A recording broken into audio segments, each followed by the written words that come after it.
Feeling good? Yeah?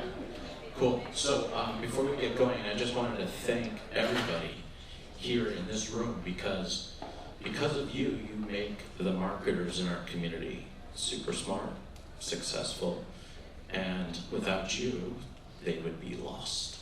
So thank you. We don't really talk about that much, but you guys are really pivotal in the success of the brand marketing executives that participate with us. Cool. So this is an exciting panel because this is all about how are we going to plan for our event strategy in the coming year. Not everyone is on the same fiscal, so maybe we'll talk about 2024, or we'll just say the next coming year. But before we do, let's go around and introduce ourselves, and we'll start on the end. Hi everyone, my name is Koehn. I'm the head of our sales and trade marketing at Vevo, not only in the US, but also cover the UK and Australia. So our team does everything from the go-to-market positioning and narratives to also our events and how we show up in the marketplace. Hi everyone, I'm Nicole. I run marketing for Volta Charging, and if you're not familiar with Volta, we're an electric vehicle charging network as well as a digital out-of-home media network. Our marketing organization is both B2B and B2C, and everything that we do spans both audiences. Hi everybody. Hi everyone, I'm Wasserman. I'm the head of strategic marketing for Samsung Ads. I'm done. You guys hear me now? It's going red.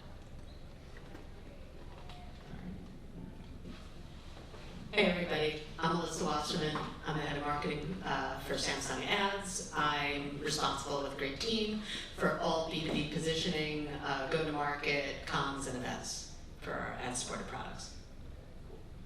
Great group. I have the best group. I really do.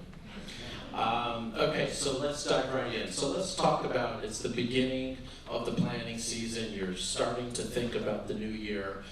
How do you start prioritizing the events? Now, some companies are very much event-driven, right? So let's just look at the big events we have to be at and then work backwards. And some, it's more about maybe what is our messaging and our strategy. So I know everyone in this room approaches it differently.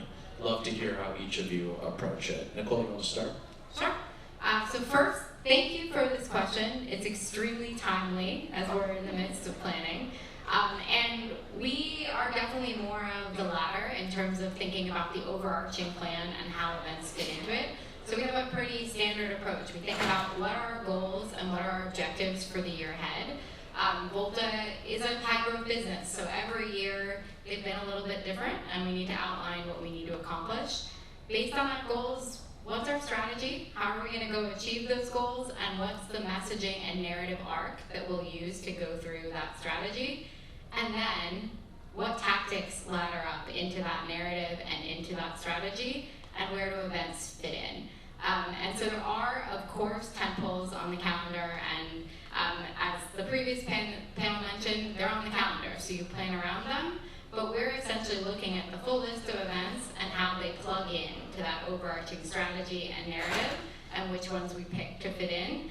I have been in environments in previous roles where we went event first and have run into some challenges sometimes that we commit to an event and then we don't really need to say, or we don't have a goal to drive against. And so I've found, and my teams have found, that it's very efficient to do it the other way and really lead with the plan and the narrative and plug the events in as you go. For us, it's a similar approach. We always start with the messaging. We evaluate our messaging needs both biannually and then again annually. We use that to figure out where we want to be when and what channels we need to support, and then we look at the event relationships that go along with that. From there, we take a tiered approach. So we, look at who we want to invest in from a relationship standpoint and a scaling standpoint, and what our event partners offer throughout the year.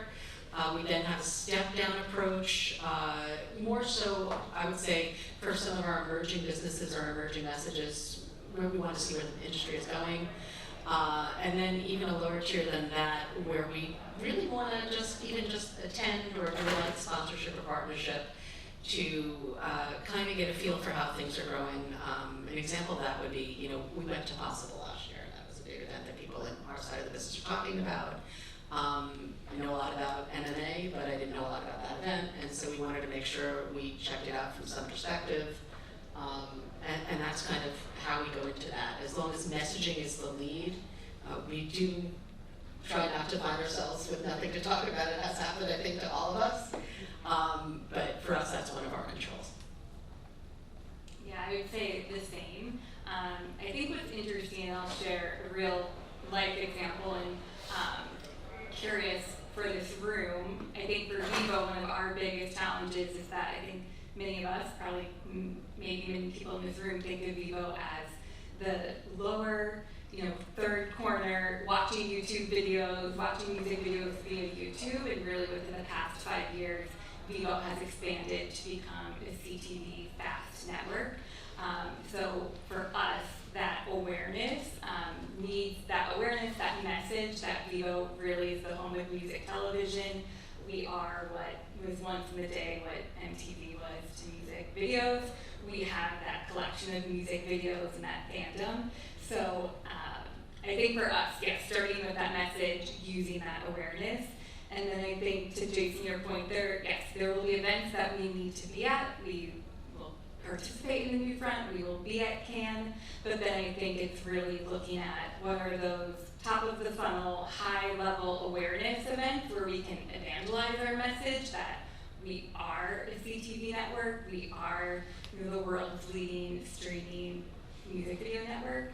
But then, so I think, yes, half top of the funnel and then half bottom of the funnel, where what are those events that we can really engage one-on-one with clients that they will be interested in attending. For us, they have to be music focused and music centric events. I'm sure all of us in the room, our sales team is always saying, we want to go to this, we want to go to this, and I think it's kind of saying no to them and standing in authority of, no, we're a music video company, we need to be in those music spaces. So yes, it's really, I think, a message approach, then tentpole, then industry events, and then what are those kind of key curated events that you can always come. Also a common theme amongst the three of you. Okay, so we all right now. So that was the early days of strategy and planning. Okay, so now we're in the stage of interacting with the partners that you're identifying.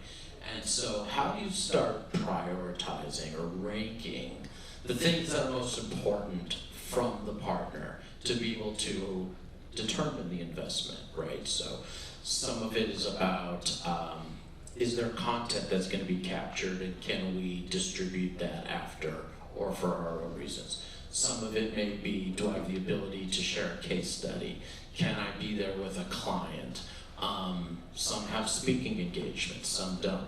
So each of you go about it in your own unique ways, but what are some of the things that are super important that you need to know from the partner as you start evaluating if it's going to make kind of your final list? Melissa, how about you start? One of the ways we look at our partnerships are all those elements that you list are very important to us, but for us it's that overall balance. So I actually prefer to look at the partnership from the lens of where is this partner going to be that I need to be at to serve my messaging and my sales constituency, but in turn, I also want flexibility from my partners to have an understanding of my business and to come back to me with ideas that scale against what my goals are for Samsung ads. And we do that a lot. I think our relationship with Brand Innovators is a good example of that. We went to you guys and you actually fill a lot of gaps for us where I'm not going to make a large scale investment in some standalone tentpole industry events. However, we really love the opportunity to come and talk to audiences, and you offer such a variety of opportunity to do that.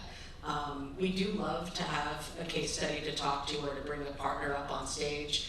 I think for all of us that are here for this kind of event today, that gives everyone a benefit out of it. If somebody can present that, that's great.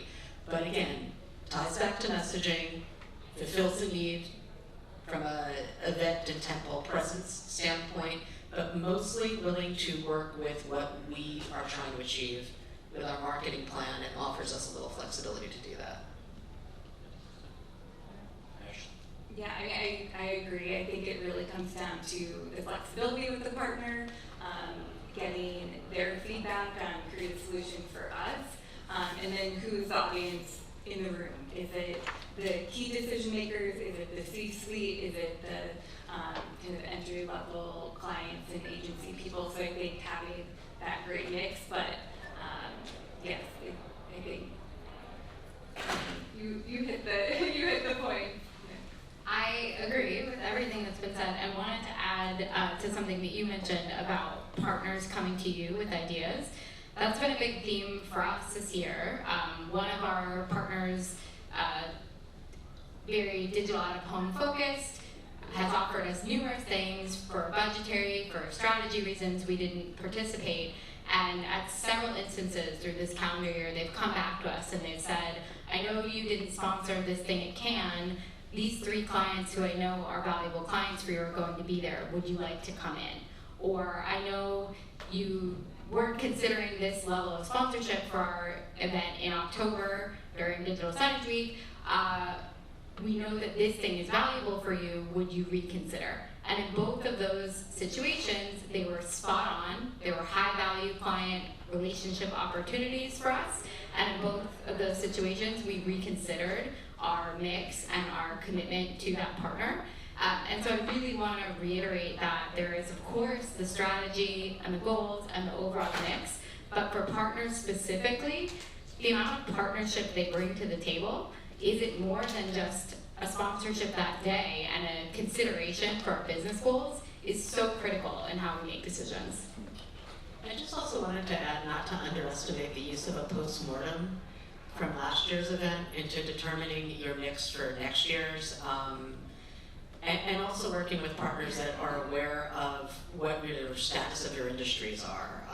We're seeing right now, obviously we're meeting with all our event partners in the coming months for next year for 24, and we're seeing, to be frank, a surprising number of increases that outpace the market increases in values, and that is going to definitely force people in our positions to make some more difficult choices. So flexibility and partnership actually means something in this capacity. Great insights. Okay, so we're moving along the journey, right, of identifying partners, figuring out how it ladders into the strategy, what are the priorities, what do we need our partners to be able to supply us with, what does it mean, right, to be a meaningful partner, to listen to us, right, and to be personalized in a way. So now let's get to the marketing message. Each of you are keepers of your brands, right? The story that you want the organization to say, and how the advertising industry should digest your story throughout the year.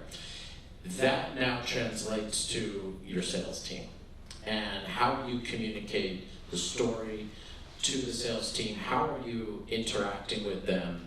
And maybe talk about, over the years, what are some of the best practices you've found to be super successful with your sales teams? Obviously, you were just talking about having to put them in their place when they want to go to an event.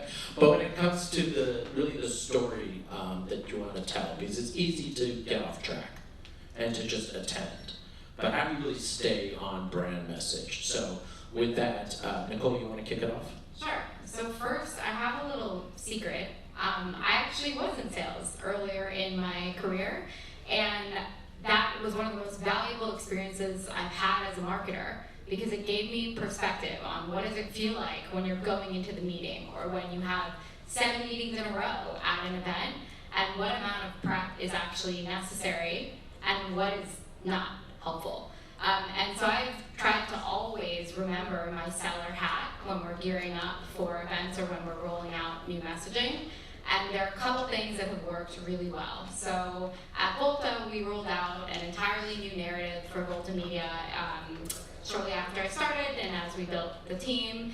And when we rolled it out to the team, I had our CRO, my colleague, pitch it because I, of course, could pitch it, but I knew that if he did, every single member of the team would be watching what he did and wanting to listen to his pitch. So we had him pitch it as the first time they heard the new messaging, and then we recorded it and gave everyone access, and then we actually held everyone accountable for giving their own pitch, that pitch. So there was essentially that here's the messaging from someone you respect and want to listen to, and here's what you're accountable for to deliver and prove that you're ready to go out and market. And that was a requirement for folks going out and market. For other things we've released, we've aimed to do similar scale. How do we release a messaging or a narrative in a way that folks are going to want to digest from someone they respect in a format or in a video that's easy for them to digest and learn in different ways?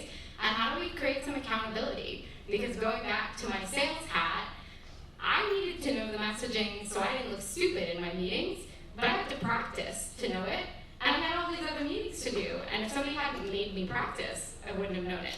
So I think going back to the partner, whether we're the partner keeping people in place, we create the accountability and we create a reason, and view that as a help. So it's not only creating the messaging and rolling it out, but also setting our team members, our teammates up for success.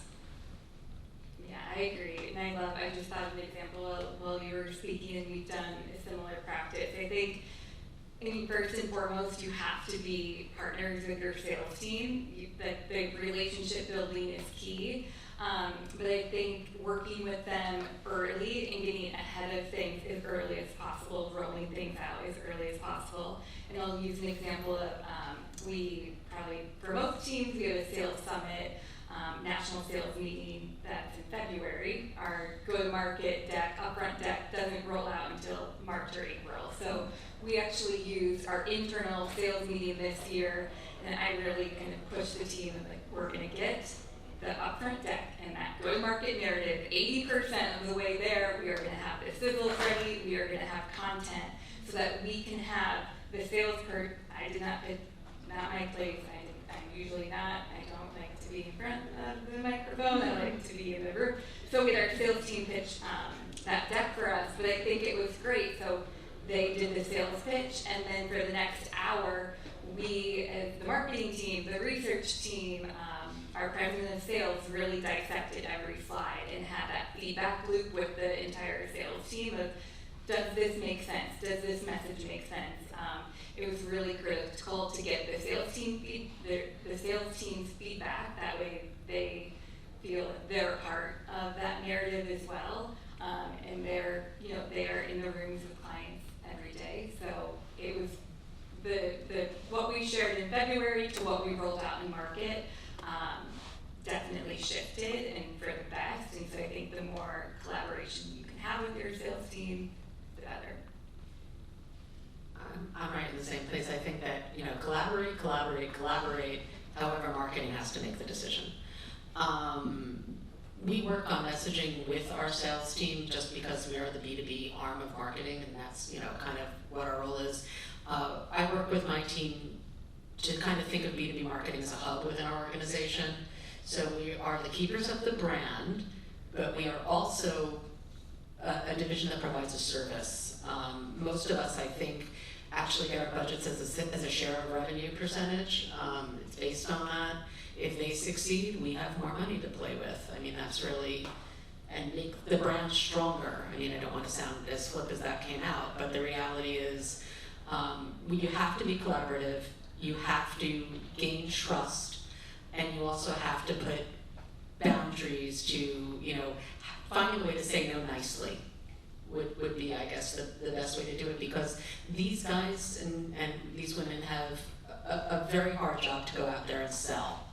And our job is to give them the tools with which to do that, with a very educated lean toward how to express your tools and your marketability in an intelligent, meaningful way to the advertising community.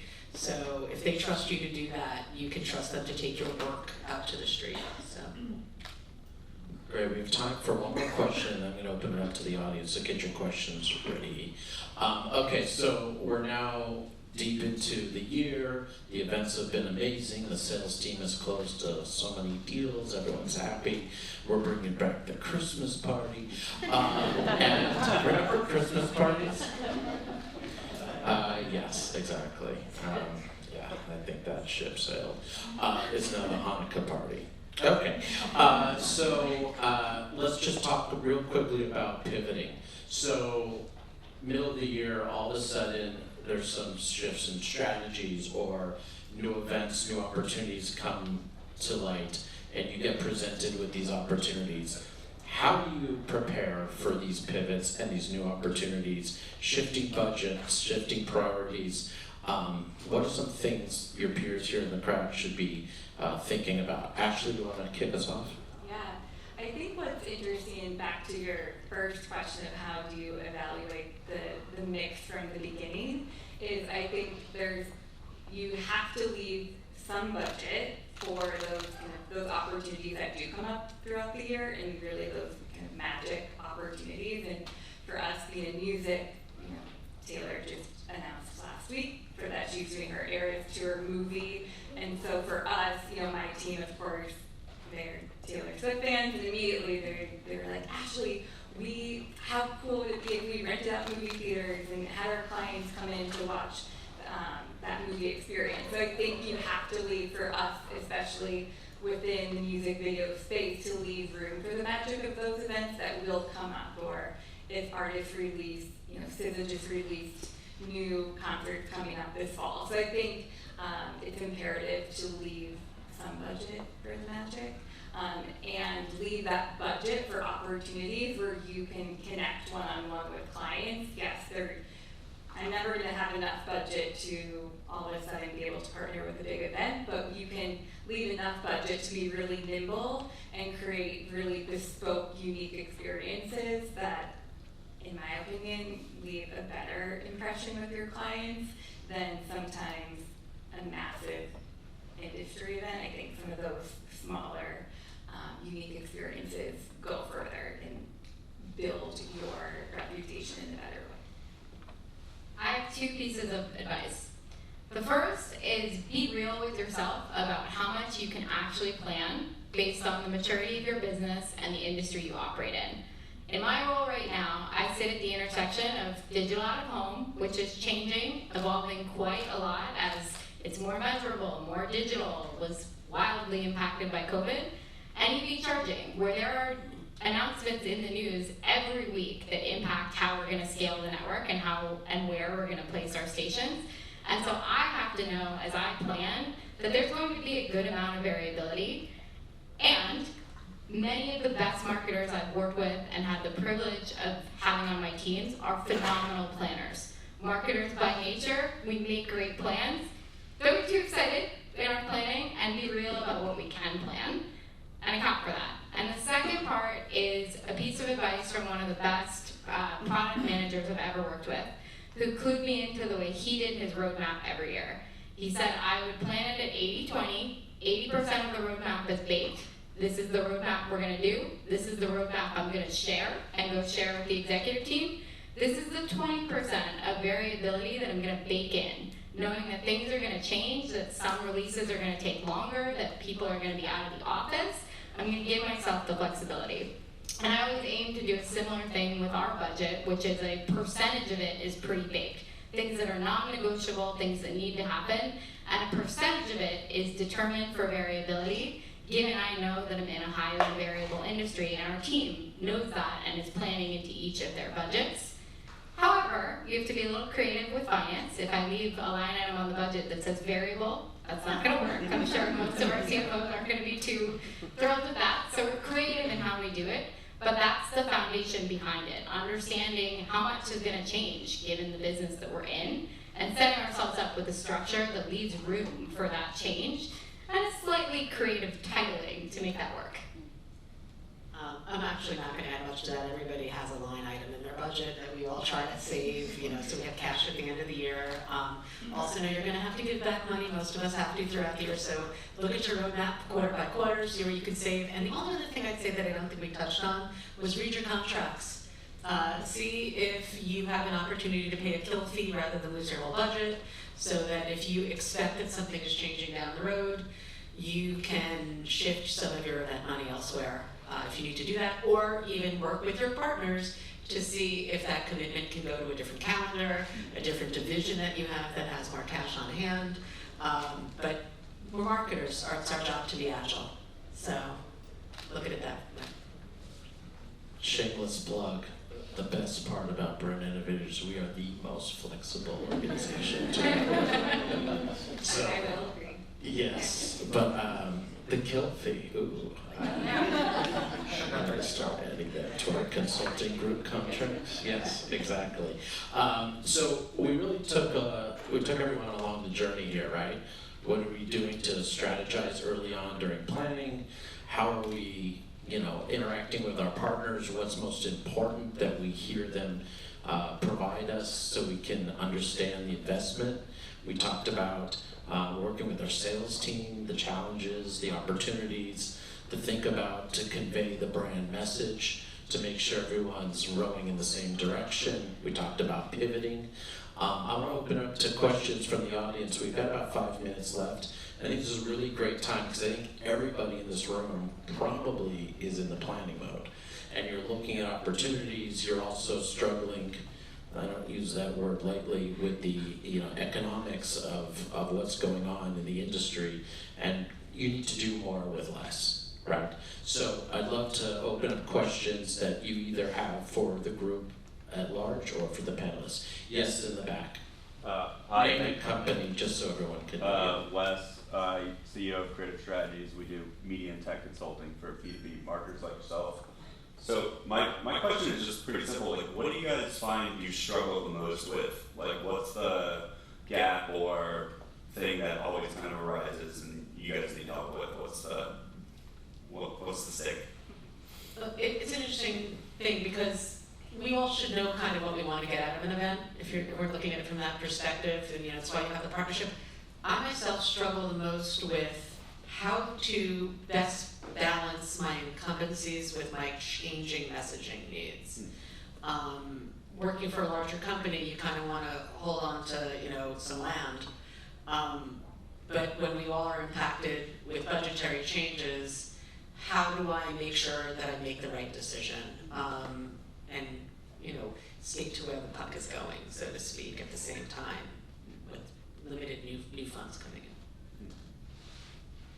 Yeah, for us it's a little bit different. I would say it's balancing the needs of the business and the full team. So we have a media sales org with the needs of individual verticals and sellers and business. So to get very specific, we sell into a number of verticals. We have a big focus on automotive because it's endemic. We have a big focus on CPG because we're able to really show very high return on ad spend, incremental sales, etc. We also work with tech companies. We also sell into banks. And as we think about our mix and programmatic, there are very targeted events and targeted communities that can be focused on individual groups. And then there are also broader, the Brand Innovators, the Example Possible, all of the broader events, and how do we balance those and balance the voices of our brand and overarching story and narrative and market with the sales targets and individual asks that really tie into the business goals and the revenue that we're ultimately looking to drive. Any other questions? Oh, do you have something to add to that? Yeah, I was just going to add, Fantastic. I think the biggest challenge, it all comes down to budget and money, and I think everyone in this room wishes that we had the Barbie funds that their team was able to execute this past year. And I think one of the examples that we did really well, and I'm proud of my team for pivoting this year, was overall our new front budget was pretty flat or even a little smaller, and we got creative in that space. So how could we still execute a new front event, but let's test something new? And I think testing and learning is always the best strategy. And so ahead of our new fronts, I know that Paramount also spoke to this on the panel prior, but a month before we did agency dinners. So we planned 3 agency dinners, very intimate. Again, our theme of being the home of music television, we rented out a penthouse home and were able to brand that space. And it was wildly successful, had a chef come in and we were able to have those conversations. So I think it's getting creative with your budget and realizing that even if your budget is tightened, you can actually maximize it, and it's just having the right team in place that can use those dollars really strategically, and it turns out for the best. Cool. So everyone sit in your seats. We have one last panel. Hang in there. It's going to be a good one. Ashley Koehn, Nicole Silver, Melissa Wasserman,